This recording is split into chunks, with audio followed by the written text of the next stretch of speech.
Assalamualaikum warahmatullahi wabarakatuh. Nama saya Elsa Putranada, NIM E1180773. Di sini saya akan menjelaskan tentang dashboard dan scorecard. Dashboard dan scorecard merupakan alat otomatisasi yang direpresentasikan secara grafis atau sebagai laporan terstruktur yang memberikan informasi sekilas tentang kinerja bisnis dengan mengevaluasi dan mengukur faktor kinerja penting yang sering disebut sebagai Key Performance Indicator yang membantu manajemen dalam mengambil keputusan penting. Key Performance Indicator, juga disebut sebagai Key Success Indicator, adalah faktor kinerja penting yang terus dipantau oleh organisasi atau perusahaan untuk mengukur kemajuan menuju tujuan organisasi. Setelah organisasi menentukan tujuannya, perlu mengukur parameter penting tertentu untuk memastikan bahwa kemajuan sejalan untuk memenuhi tujuan yang diinginkan. Pengukuran ini disebut sebagai indikator kinerja utama. Indikator ini juga membantu dalam mengidentifikasi area potensial untuk perbaikan proses. Terdapat beberapa cara untuk mengukur Key Success Indicator berdasarkan kebutuhan perusahaan dan jangka waktu yang ingin perusahaan pantau. Dashboard menawarkan cara yang luas untuk melacak tujuan strategis dan mengukur efisiensi keseluruhan perusahaan, sedangkan scorecard di sisi lain menyediakan cara cepat dan ringkas untuk mengukur Key Performance Indicator dan memberikan indikasi yang jelas tentang seberapa baik organisasi bekerja untuk mencapai target perusahaan. Saat ini, sebagian besar organisasi menggunakan dashboard dan scorecard sebagai alat pelaporan utama perusahaan. Sebelum memilih salah satu di antara kedua hal tersebut, alangkah baiknya untuk mempelajari manfaat apa yang dapat diberikan oleh scorecard dan dashboard. Yang pertama adalah dashboard. Dalam sistem informasi, dashboard merupakan tampilan visual antarmuka pengguna yang real time yang disajikan secara grafis yang menyoroti informasi paling penting untuk mencapai satu atau lebih tujuan.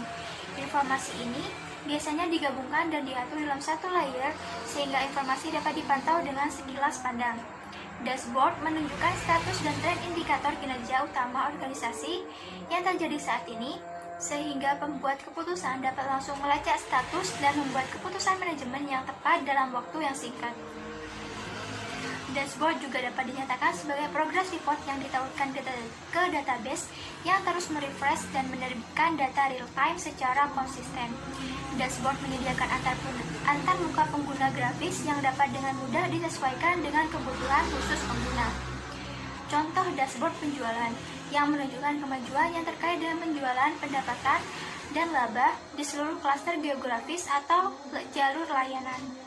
Hal tersebut dapat membantu manajer penjualan untuk melacak kinerja perwakilan penjualan individu dan memantau jumlah transaksi yang ditutup secara real-time. Dashboard digital. Dashboard digital merupakan alat yang dikembangkan dengan menggunakan aplikasi perangkat lunak yang terhubung ke database, di mana unit bisnis dan pemangku kepentingannya adalah penggerak dashboard dan departemen teknologi informasi sebagai enabler atau pendukung. Fitur yang paling membedakan dari suatu dashboard adalah adanya 3 layer informasi. Yang pertama adalah monitoring, data grafis yang sudah disarikan untuk memonitor berbagai macam matrik performa utama atau kunci. Yang kedua adalah analisis data dimensional yang sudah diringkas untuk menganalisa akar penyebab berbagai macam problem. Yang ketiga adalah manajemen, data operasional detail untuk mengetahui tindakan-tindakan apa yang seharusnya diambil untuk memecahkan masalah. Pada dasarnya ada 3 jenis utama dashboard digital yang sering digunakan di pasaran saat ini. Yang pertama adalah aplikasi perangkat lunak mandiri, yang kedua aplikasi berbasis browser web, yang ketiga aplikasi desktop. Scorecard memberikan presentasi visual dari indikator kinerja utama standar KPI yang membantu bisnis mengukur dan mengelola kinerja. Tujuan utamanya adalah untuk menjaga bisnis tetap fokus pada rencana strategis bersama dengan memantau eksekusi dunia nyata dan memetakan hasil eksekusi tersebut kembali ke strategi tertentu. Scorecard digunakan untuk menyelaraskan pelaksanaan operasional dan strategi bisnis. Scorecard yang paling umum digunakan dalam setiap bisnis adalah Balance Scorecard. Balance Scorecard merupakan alat manajemen kerja yang dirancang secara strategis atau laporan terstruktur standar yang dapat digunakan oleh supervisor untuk melacak aktivitas terkini yang dilakukan oleh staf mereka dalam kendali perusahaan dan juga memantau konsekuensi dari tindakan tersebut.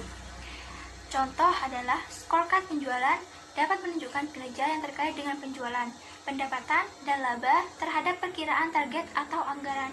Scorecard juga dapat menyoroti kekurangan atau penyimpangan dalam angka aktual terhadap target yang diperkirakan. Karakteristik balance scorecard yang pertama adalah komprehensif. Balance scorecard memperluas perspektif yang terdapat pada pengukuran kinerja yang awalnya hanya terdiri dari perspektif pelanggan, proses bisnis perusahaan, serta pembelajaran dan pertumbuhan, melahirkan perspektif lain yaitu data keuangan. Data keuangan menghasilkan manfaat dan mempersiapkan perusahaan untuk memasuki lingkungan perusahaan yang penuh rintangan. Yang kedua adalah koheren. Balance scorecard harus menghubungkan setiap perspektif untuk membangun relasi yang merupakan sebab akibat di antara berbagai sasaran strategis yang dihasilkan dalam perencanaan strategis. Yang ketiga adalah proses keseimbangan antara perspektif dalam balance scorecard yang dihasilkan oleh sistem perencanaan strategis merupakan data keuangan yang bersifat jangka panjang. Karakteristik yang keempat adalah terukur. Balance scorecard mengukur sasaran strategis yang cukup rumit untuk diukur. Sasaran strategi di perspektif pelanggan, proses bisnis perusahaan, serta pembelajaran dan perkembangan merupakan sasaran yang tidak mudah untuk diukur.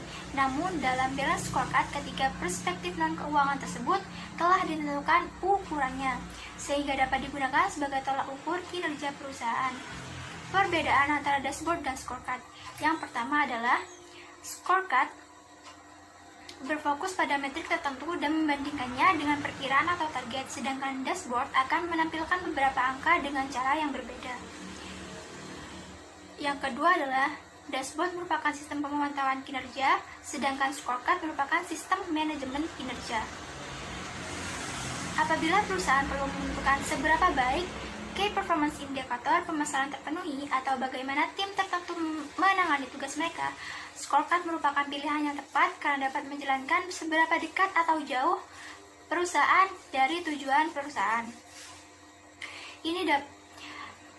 Scorecard dapat berguna saat perusahaan mencoba mengidentifikasi area untuk perbaikan atau cara untuk membuat tugas tertentu lebih efisien. Sedangkan dashboard bermanfaat saat perusahaan membutuhkan pandangan menyeluruh tentang operasi organisasi perusahaan karena dashboard dapat menyimpan banyak laporan dan kumpulan data dalam satu hub. Dashboard sangat berguna saat meninjau kesuksesan perusahaan setiap hari. Dashboard menawarkan tampilan data yang lebih holistik. Artinya, dashboard menyajikan data tanpa nilai targetnya, memberikan pandangan historis yang lebih baik tentang kemajuan yang ideal untuk membuat keputusan operasional sehari-hari yang dirancang untuk meningkatkan proses organisasi perusahaan. Kelebihan scorecard yang pertama yaitu dapat melihat tujuan bisnis dan hubungan sebab akibat. Yang kedua, inisiatif dan metrik divisualisasikan dalam satu halaman. Kekurangannya adalah scorecard tidak memiliki ruang untuk memvisualisasikan semua indikator operasional. Yang kedua, tidak dapat melihat data historis untuk indikator. Kelebihan dashboard membantu mendapatkan gambaran tentang bagaimana kinerja layanan pelanggan yang terjadi saat ini, dapat melacak data kinerja saat ini, informasi historis ditampilkan untuk metrik. Kekurangannya adalah tidak dijelaskan bagaimana metrik tertentu berkontribusi pada keseluruhan strategi. Yang kedua adalah rencana aksi untuk KPI tidak dapat ditampilkan. Sekian presentasi dari saya, kurang lebihnya mohon maaf. Wassalamualaikum warahmatullahi wabarakatuh.